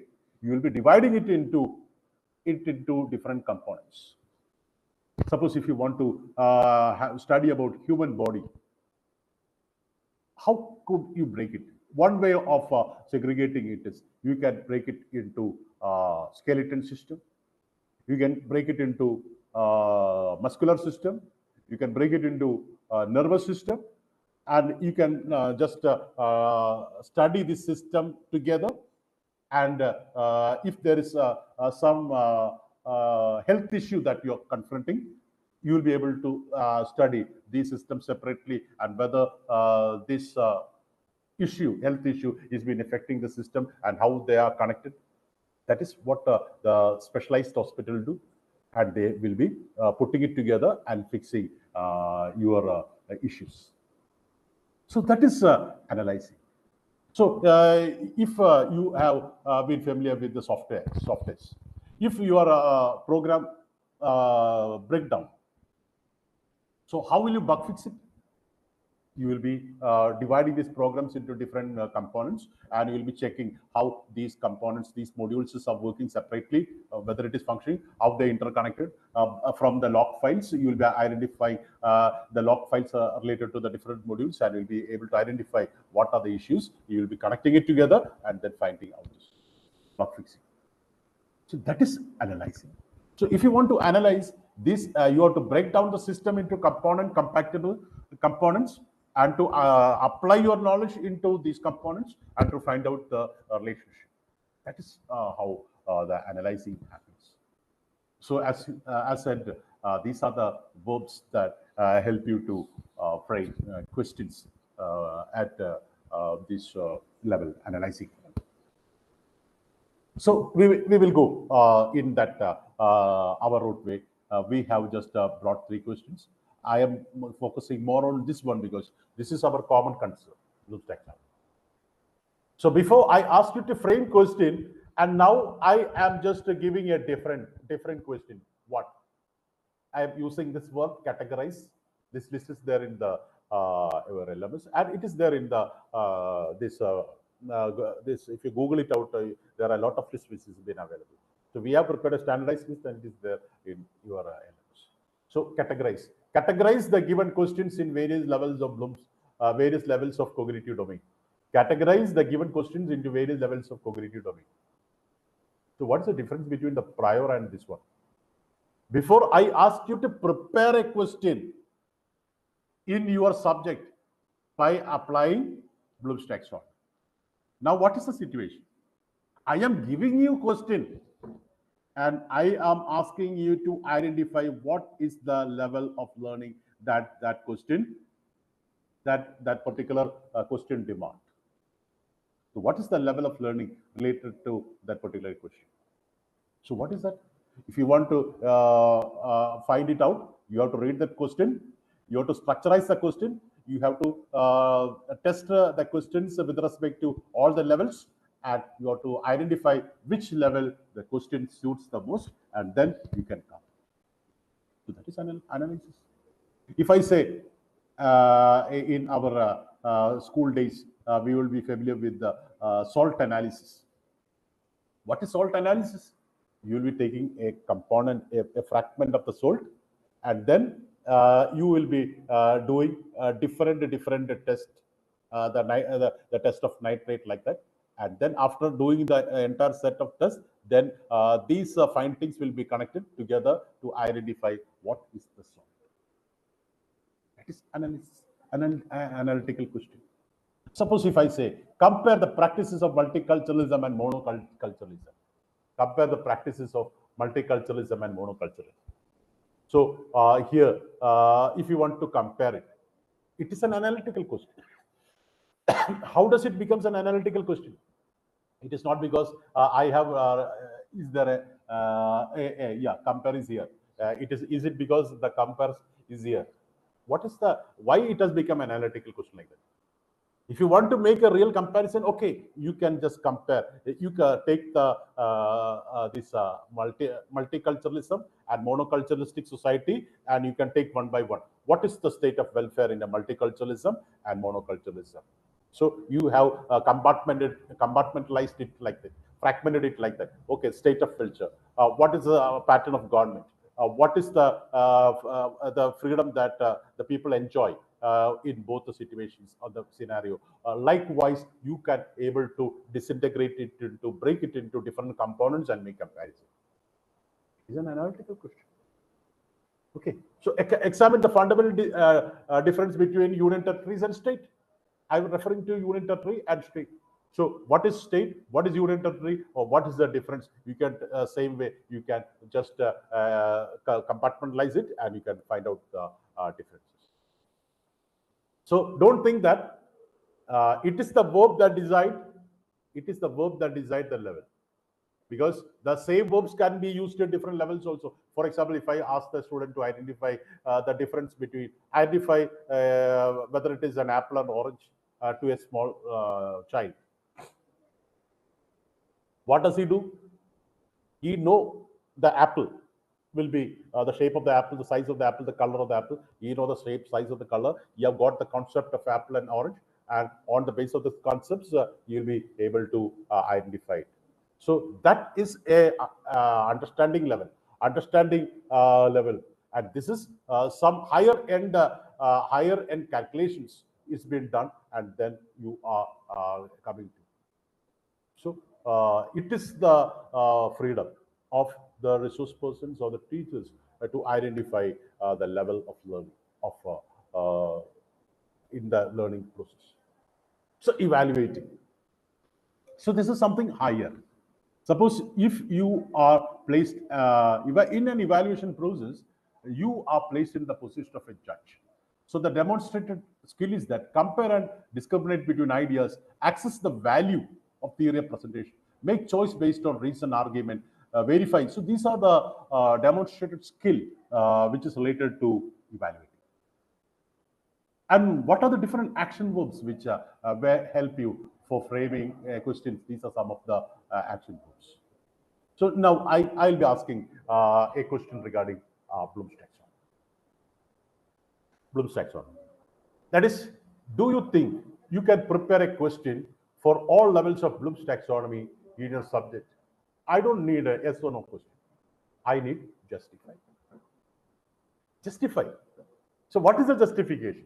So if you want to answer the question rightly, you should know the Bloom's taxonomy completely.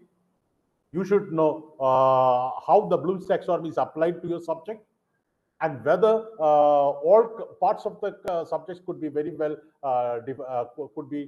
very effectively prepare questions according to Bloom's taxonomy. So you should justify. You have to make some criteria on the basis of such and such points. I say that the Bloom's taxonomy is not compatible for my subject. Or I have just evaluated the entire criteria and finds that the Bloom's taxonomy is good. So everything is fine. So on the basis of different criteria, you have to make a very good analysis. Then only you will be able to give evaluation. So evaluation and analysis are very closely connected. Only after a thorough analysis, you will be able to give an authentic evaluation. For instance, if you are being asked to evaluate a stage performance, a dance performance. So obviously, as a judge, what we will do? You should have the mastery about the dance form, and in the dance form, what you are doing, you will be evaluating each, and you will be analyzing each and every steps.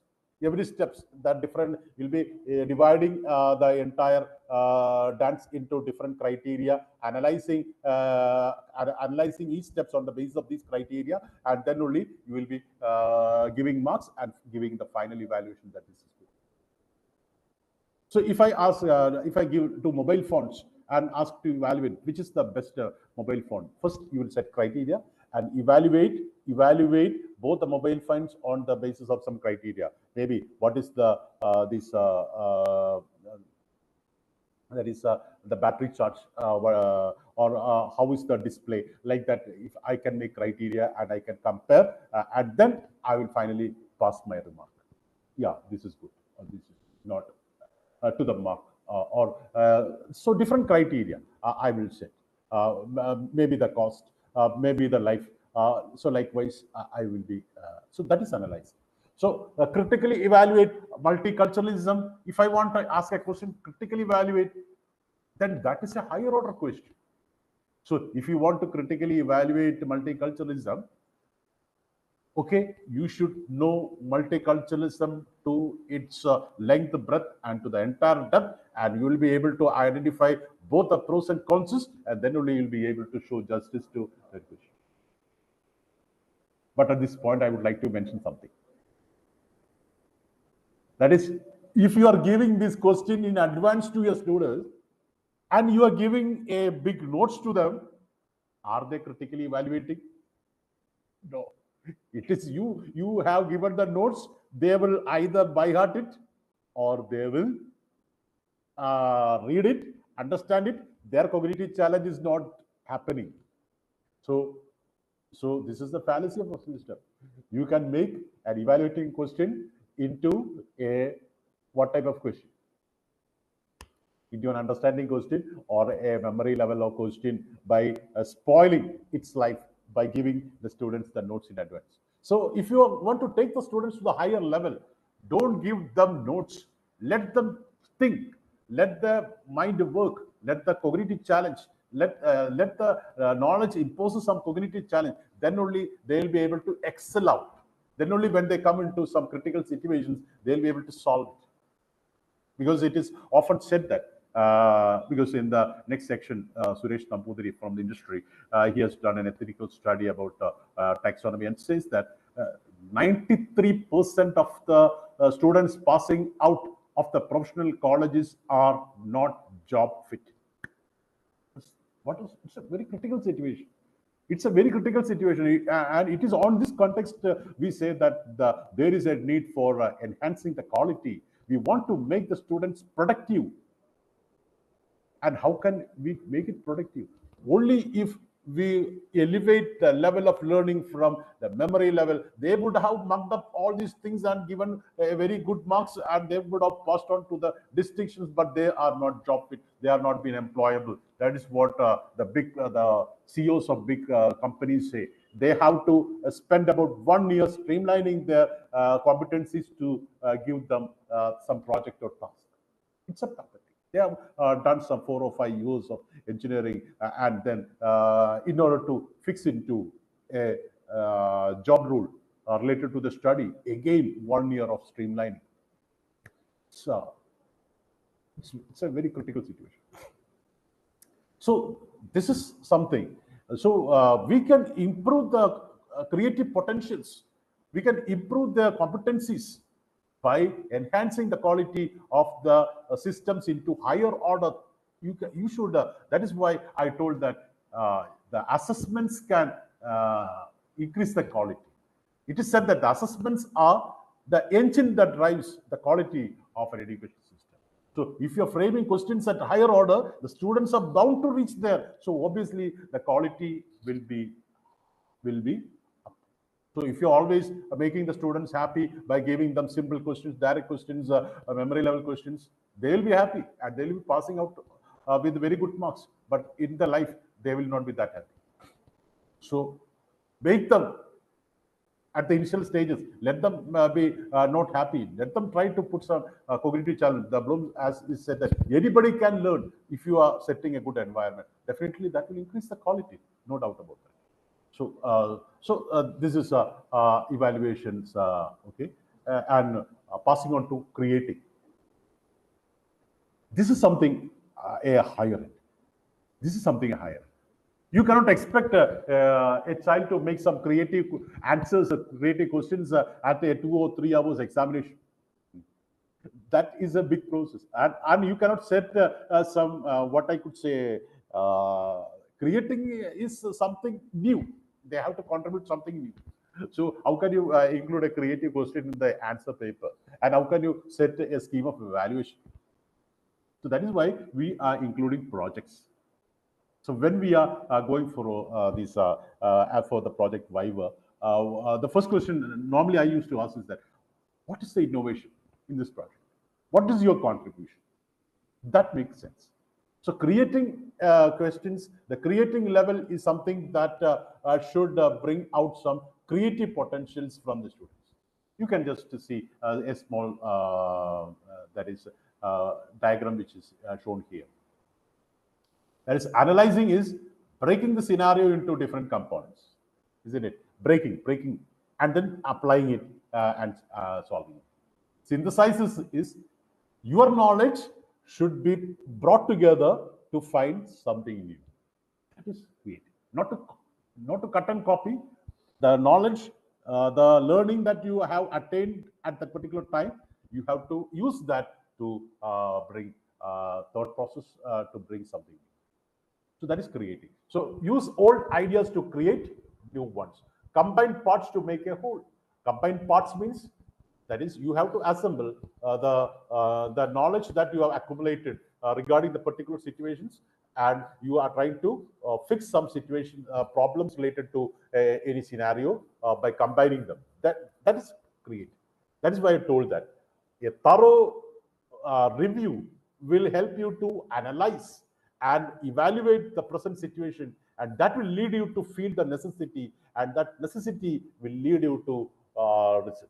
That's how it should progress. That is how it should progress.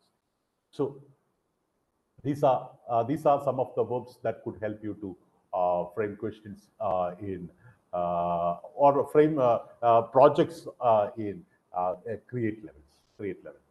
So now, if you just look into the roadmap of Bloom's taxonomy, how it has progressed. The first, I asked the question list.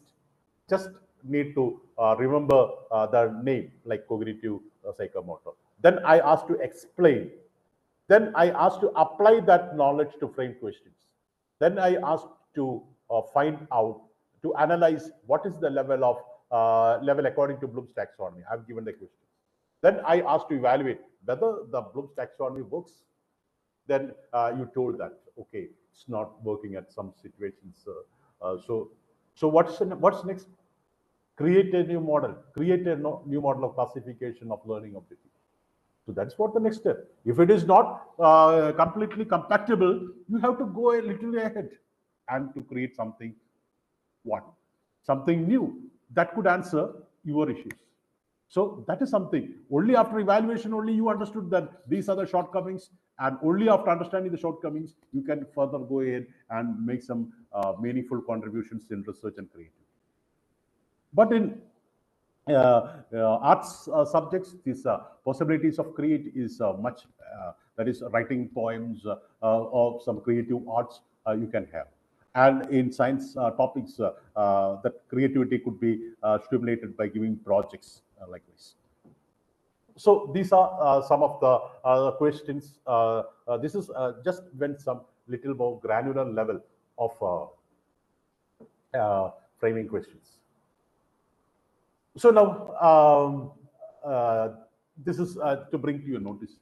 That is, it is often said that all the these recommendations of the examination reforms often says that we have to enhance the quality of the questions. And how to enhance the quality of the questions? We have just familiarized with the Bloom's taxonomy. So the questions or the learning experiences related to the first two domains, that is remembering and understanding, and even application, lower level application, could be considered as a lower order thinking skills. So it could be considered as a lower order questions.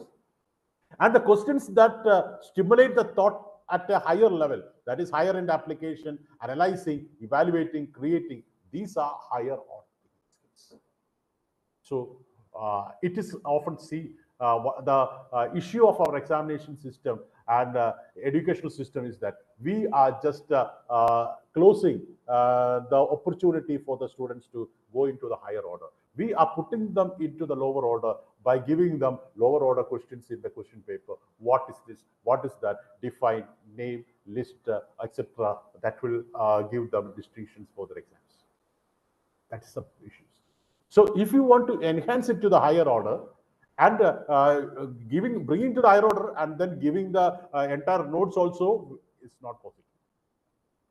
Because you want the students to bring their competencies, which is implicit in them. Because education is a process of drawing out the best from child and man, body, mind, and spirit. If you want to draw out the best, give them an opportunity to draw out. So that is something very important. And that opportunity could be obtained by giving them an opportunity to think in these ways. So don't think that the students will not be able to do this or that. If you're given that environment, they will be able to do. That is what Bloom also says. So that's what. So this is some recommendations. Now we know that in these new education policy 2020, autonomy, all the institutions will be coming to an autonomous status by 2030, either as a standalone college or cluster college. So definitely the freedom is there to make policies regarding the academical aspects.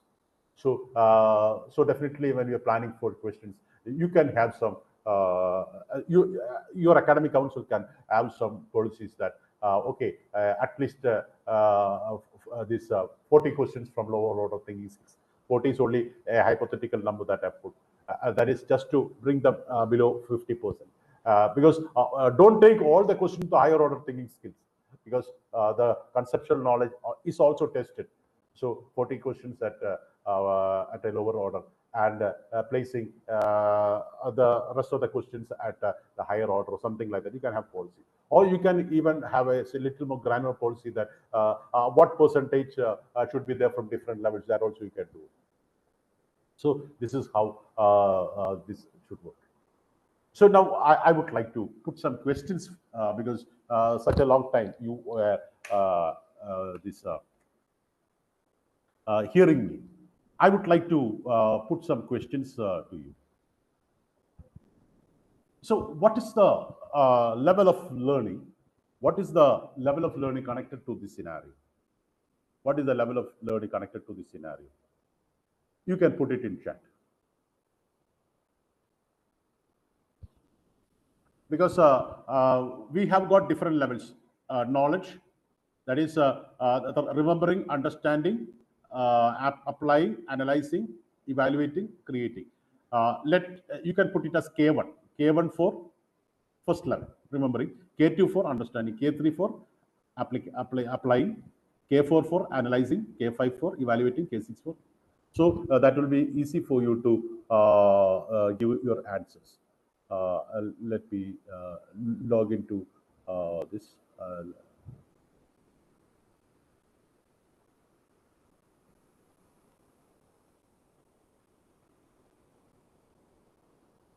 Okay, some answers are coming. Some answers are coming. Some answers are coming answers. So, okay, this is a very beautiful question. The students learns from notes. That is something. The students learns from notes. The answer to the question. Analyze the motives of speech by Mark Antony in Shakespearean play Julius Caesar. Okay, that's a very famous area in Julius Caesar, Shakespeare's Julius Caesar. I came to bury Caesar, not to praise him like that. Even the small kids, they used to recite this poem for some competitions. So what is the motive of the speech? So analyzing is a K4 question. Analyzing is a K4 question, isn't it? So really the question is a K4 question, but the person who has put this question has killed that question. I would like to say killed, because the students learn from notes. He has already given notes. Then how can the student analyze it? The question is analyzing. The students are not getting that cognitive challenge. They are learning it either by heart, but it is said that they gives a perfect answer to the answer in his own words. Okay, he read it, understood it, and right. So it is just an understanding level. It is just an understanding level. So the question is an analytical level analyze, but the situation killed that question. The student got that answer. They are not thinking it of their own, and they are not that cognitive challenge is not happening in them. So that is it. Next question. Next question. Find the volume of a cube when one of the side is known. Find the volume. Obviously, we know that a cube, all the sides will be equal. The volume will be the formula. Obviously, we know that side into side into side. So that's the formula. So we understood that. Obviously, okay, you will say that obviously solve. The students are making some calculations. So wherever there is calculations, obviously there is a possibility to say that it is analyzing. It is application. But what is it? Find the volume of the cube when one of the side is known. You know that the volume of the cube is S into S into S. Instead of writing that S, you are writing what? If the side is 10, 10 into 10 into 10. So it is just a understanding or a remembering level. I'll put it as a understanding level question. So if you are giving the student to calculate the volume of a structure where there is a cube, you are applying that knowledge. Okay, that could be a higher order question, an analytical. Or if I ask another question that what time this a cubical tank will fill if the flow of water is like this. That is application. You have to calculate the volume of the cube like that. So that is something, an application question. So this is a simple question, direct question. Simple, direct, by knowing the formula, and instead of the formula, instead of side, if you put the value of the side, it is okay.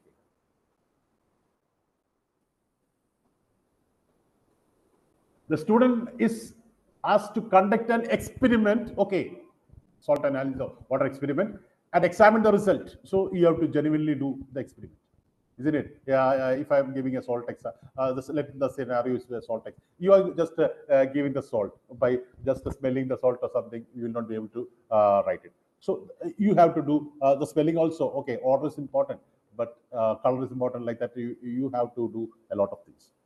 Okay. So what is that? Okay. So okay, analysis. It is an analytical. It is an analytical question. Okay, debate the pros and cons of net banking. Debate. So in debate, what you say? You will be just giving up details about the net banking, and you are putting your remark on the basis of this criteria. This is good. On the basis of this criteria, it is not bad. It is not good or good, like that. When you go with debate, yes, it is an evaluation, because analyzing and evaluation are so close. The evaluation happens after analyzing, and you are putting your point of view in evaluating. You are putting your point of view in evaluating. That is taking criteria, analyzing it, and putting your point of view. That is so it should be authentic.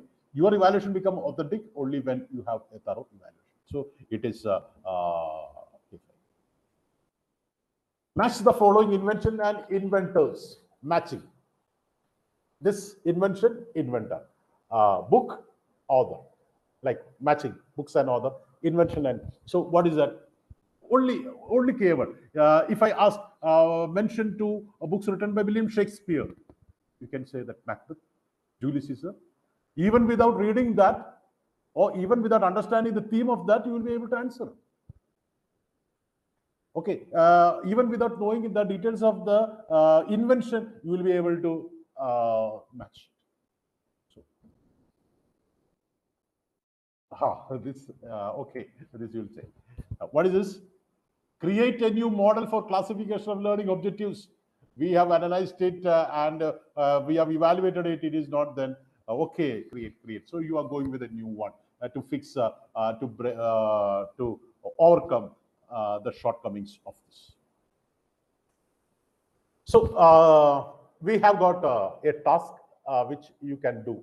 It's an interesting task that you can do. I think by now those who have registered for this will be getting an LMS link. The Mentor has opened that LMS and shown you. It is been very beautifully showcased. There's a lot of experiences which will be happen in the LMS, and I will show one task which is there, which is showcased there. Let me take that one. So it will be there. You can download this one from the LMS. This one. Okay. So this is you can just say that this is the question paper analysis. Now you have already analyzed Bloom's taxonomy, and now it is your opportunity to analyze the question paper and to mark your remark regarding the question paper. So the task is that you will be having this. This is an Excel sheet, automated Excel sheet. This will be available in the LMS. You can download it. You can save it in your desktop, and then you can enable the editing. When you download, obviously the editing will not be enabled. There will be a icon. There will be a small button there. You can click it, enable, then you can save it.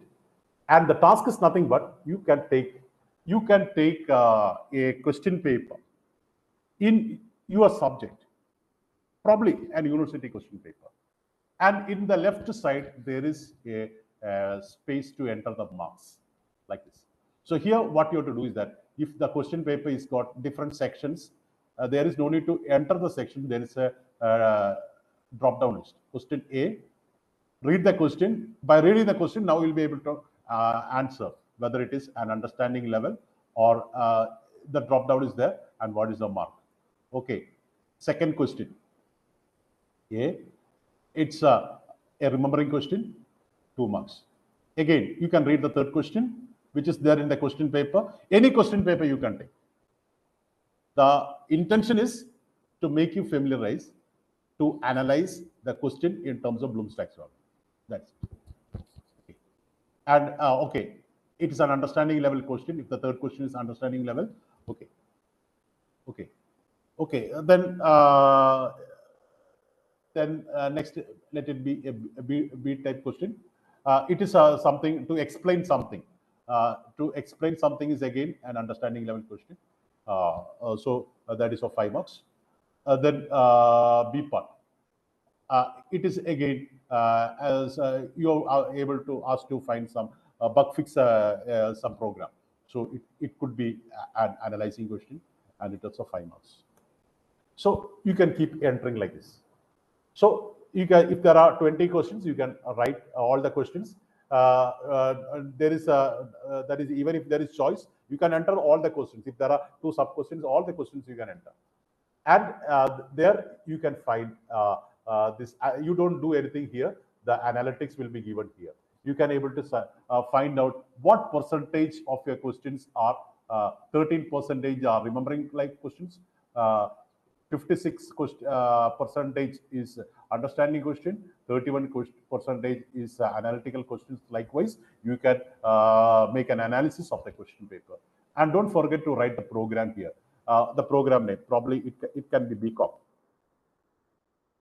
It can be BCom, the course name. So the management studies or whatever it can be, right? Year and semester related to the question paper. You can enter, take questions, read that questions, and then you can enter that questions level, and then you can write you can evaluate the question here. You can put your remark, that is whether this question paper is a good question paper or not. What is the criteria for deciding good question paper? What percentage is there from higher order? And if there is a good representation like 40 or 50% from higher order, okay, the question paper is adequate. Or if it is less than that, you can say that, okay, it needs improve. It needs something to be improved. So that is your first day's task. So I think our time is right now. So now I am registering my thanks. So now the platform is open. So over to you, Sajan, and if there is any questions, we can take it.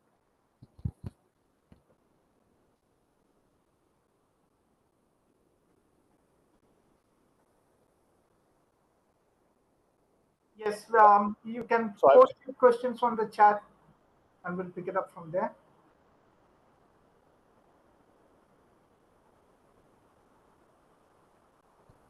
There's a question. Sample question paper is to be uploaded somewhere.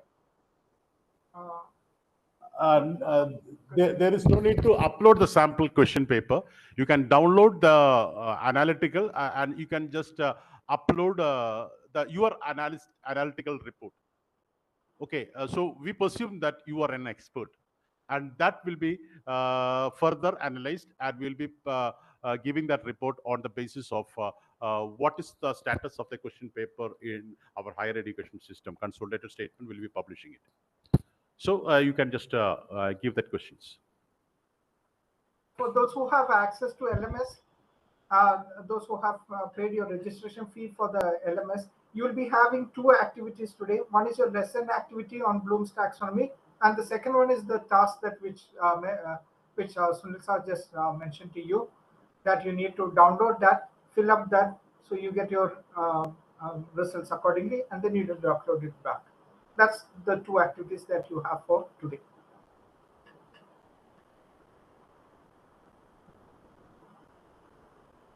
There's one question. I just read it out with the permission of Sajid. Different courses will have different levels. Oh, it is got different levels expected. So how can we judge the level on K level? Obviously, every learning piece will be having different levels, and the criteria is given to you now. The scale is given to you to access. Use the scale of Bloom's taxonomy and access what is happening there in your domain. Okay, you are the expert in the domain, and the Bloom's taxonomy, the tool is there with you. You can access and find it out. There is a question on, somebody asked about the deadline to complete today's activity in LMS. See, you have the access to the LMS till the 28th of Feb midnight. Okay, so you you can complete it before that. Try and do it on the same day itself. By tomorrow, if you do it, it's fine. Okay. And do it while you have the access to the LMS. That's what we would advise. Sajan, I have read one question. It's a very interesting question. So, can you ask questions in level 5 and 6? Okay, that's a very interesting question. Actually, I would like to give a little more details on what is question and answer. The question is a stimulus, and the response is the answer is the response. And learning is connecting the right stimulus to the right response. Actually, that's it. So if you are asking the question in an evaluate question, you can ask. So if they have mastered that, what is their opinion regarding that particular situation, they can answer it. But it is not good to give the evaluate level question and create level question in a paper pen test, which has been administered at 2 to 3 hours. That could be done as a project. And the project is nothing but a purposeful activity that you are giving to the students. It is to a certain extent an issue or question. So you are answering that. That means you are finding some innovations. So that is the problem regarding the research, because in research we will study what is your problem of research, and your research finding is the answer. So all these are the questions, and you are finding the answers. So the questions at the lower level is something that we are getting from conceptual level, and questions at the higher level, it is your cognitive challenge that designs it out. I think you are answered, isn't it? If you're going for a research, what is your research problem, or what is your research question, and you are answering the question. So if it is at that level, but that questions could not, it is not appropriate to put it in a examination scenario. The same verbs, okay, that's what I've told, that same verbs can come at different level. The discretion is yours. You can use which level, what cognitive challenge you expect with respect to that verb, that will decide. Okay, somebody's asked regarding, please explain activity 1 for today. Okay, I'll just do one thing. I'll just share my screen so that I will explain that activity to them. Okay, it's just a lesson activity where where your learning is established. Okay, so what I'll do is, Sujan, let me interfere because the recording of these sections is available. If you miss something in between, you can just rewind it. Don't see the entire thing. You can go to the area where you have lost, and then you can see. I think that activity has been explained. It will be available there. So you can just check it out.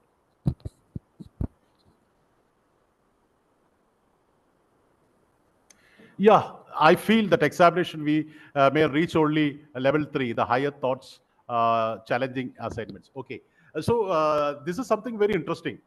If the teachers are going behind this higher order challenging questions, definitely that will improve the quality of teachers as well as the system, isn't it? To identify the questions at higher level is challenging.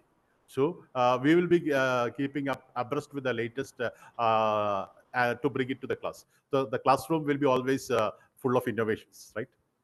So always going to the question, what is this? What is that? Define, illustrate, all these things should change.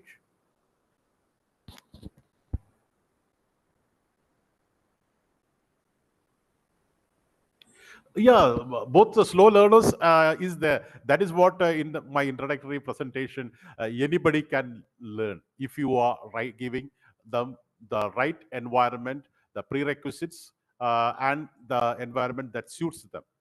So make them involved. That is because actually in the discussions of Sabu, this Vice Chancellor Sabu Thomas has said that his experience at Pennsylvania, that University of Philadelphia, they are giving more importance to collaborative and faculty development program, because the learning happens more in a collaborative environment. That's what constructivism also says. So we should give opportunity for the students to collaborate, work together, so that they can learn better. Okay.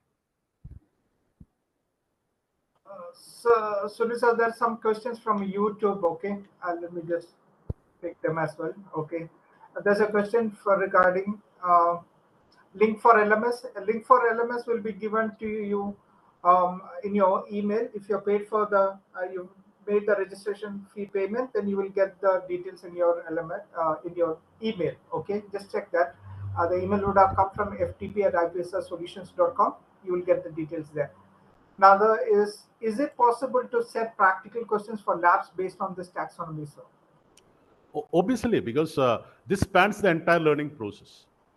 Because Bloom's taxonomy is a roadmap. So at the lab, you can be having the lab practice related to the this application level, at the analytical level, the evaluation level. It can be in any of these levels, lab. So in lab, because in outcome-based education, whatever you do, you have to set an outcome. And now in my later sections, I will be giving you a magical formula that there is no much difference between outcome and a question. That is what we are going to look forward. It will be very interesting. Okay, so we'll be going to make these things very light, right?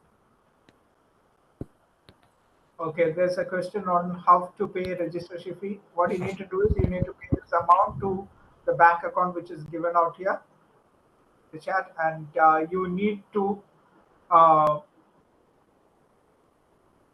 once this payment is done, you need to send a screenshot of this.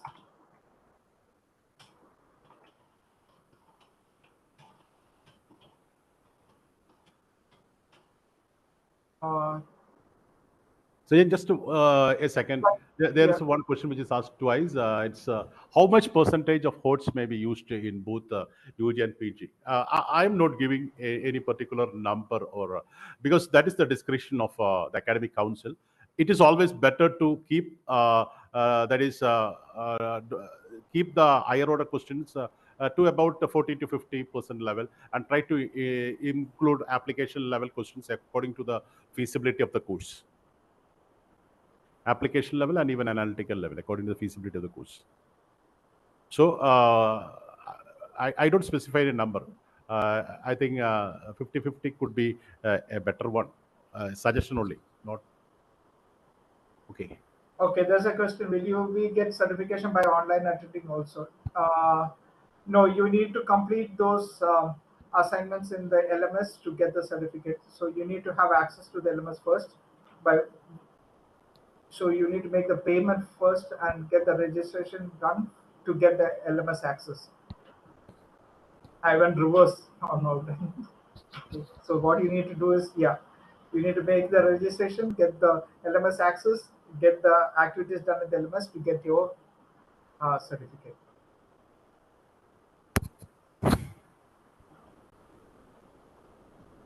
So if there is no more questions, let us wind up. Okay. One more thing is, once you make the payment, please make a screenshot of this payment to this number which I mentioned there, 90205 92530.